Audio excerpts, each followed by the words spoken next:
Bien, buenas tardes. No sé si se me escucha bien. Yo voy a pararme un poco para reflexionar, no sé si me permite, Pamela. Rompo un poco el esquema y quizás yo soy un poco más del siglo XXI y no de tanto algoritmo, pero sí de algunas reflexiones que quiero hablar con ustedes. Conversaba con algunos colegas, no antes de dar esta conferencia, sino en el espacio jurisdiccional. Y me decían, oye, ¿viste que ahora se nos va a facilitar la vida? Yo digo, ¿por qué? Porque ahora la inteligencia artificial puede ayudarnos e incluso darnos haciendo la sentencia. Y yo me quedé un poco alarmado. Digo, bueno, habrá que observar hasta qué punto se puede utilizar. Y precisamente hace un año, traigo datos estadísticos, la UNESCO publicaba de que 9 de cada 10 jueces en la región, es decir, Latinoamérica, utilizan inteligencia artificial.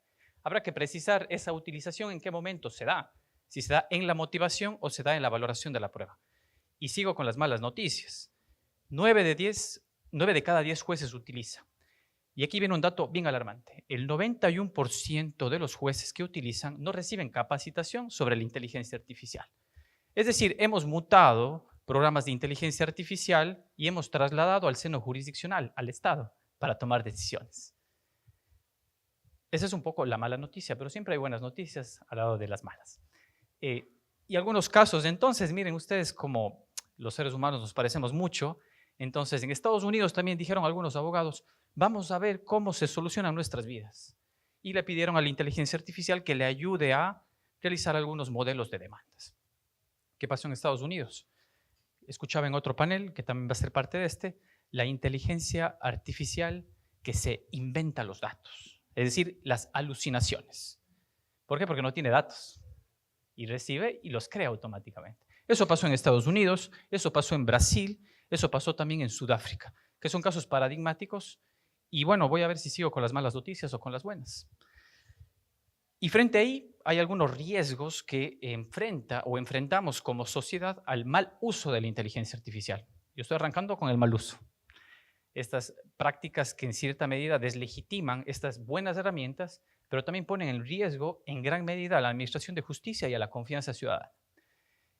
Coloca en riesgo evidentemente la equidad y la transparencia, y está clarísimo que la inteligencia artificial, y eso se ha hablado mucho, tiene sesgos algorítmicos que se llama porque nosotros alimentamos a la inteligencia artificial con nuestros sesgos, 1 millón de sesgos que tenemos por ahí.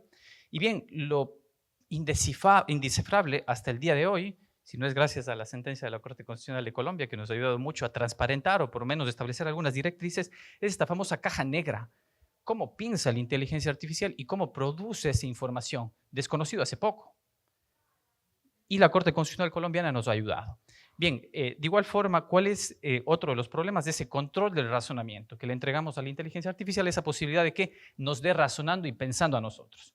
Claro, y la ciudadanía piensa que, o mejor dicho, hemos delegado esa facultad de resolver las controversias exclusivamente a los jueces. Y las herramientas faciales y biométricas, que también son un problema. Uy, se me fue el tiempo tan rápido. Uso de la inteligencia artificial en el razonamiento judicial. Bien, ¿cuál es el problema? No dice la verdad absoluta. Está clarísimo que la inteligencia artificial no dice la verdad. Es inferencial y probabilística, y toda la información que deviene para los administradores de justicia deviene del Internet. Es decir, todo lo que estemos nosotros escribiendo en este momento, fotografías, etcétera, documentos, está sirviendo a algún juez de la República para resolver algún caso. ¿Por qué? Porque estamos alimentando. Es el poco control que tenemos. Bien, este es un mapa de alucinaciones. ¿Qué significa esto? De ChatGPT, compañero Vicente nos incitaba a utilizar. Yo, en cambio, modero mucho esa utilización. ¿Por qué? Porque ahí está un mapa de las alucinaciones.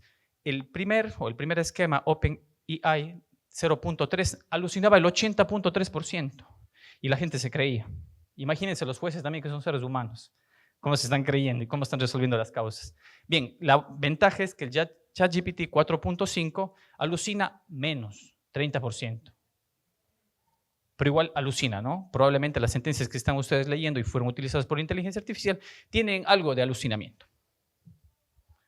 Uso negligente, entonces, en decisiones de fondo, en la motivación, que afecta el Estado de Derecho, el debido proceso, la independencia judicial y el juez natural. Bueno, si hablamos qué se entiende por inteligencia, pues creo que la humanidad ha generado esta gran revolución del pensamiento y por eso les hemos ganado a las otras especies y a las que nos pueden devorar, porque generamos ese atajo cognitivo y a generar en cierta medida un espacio inteligente. Ya hablamos de la empatía, hablamos de la confianza, que son aspectos que decía usted en torno a la cuestión sintética, si no soy mal, es decir, ese lazo afectivo que también puede tener el administrador de justicia al momento de resolver una causa y no entregarle a una máquina fría, si se quiere, a la resolución de una controversia judicial. Bien, buenos ejemplos. Y les decía que de los malos ejemplos nacen los buenos ejemplos. Y creo que esto es interesante e importante poder emular nosotros como justicia, porque poco hay aquí en el Ecuador, hay que decir, sobre estas buenas prácticas. Y justo hablaba con la doctora Pamela en un café, la necesidad de utilizar, claro, como buenas herramientas. Y aquí tenemos algunos ejemplos. En Brasil, ¿qué sucedió? Recuerden que esa mala práctica.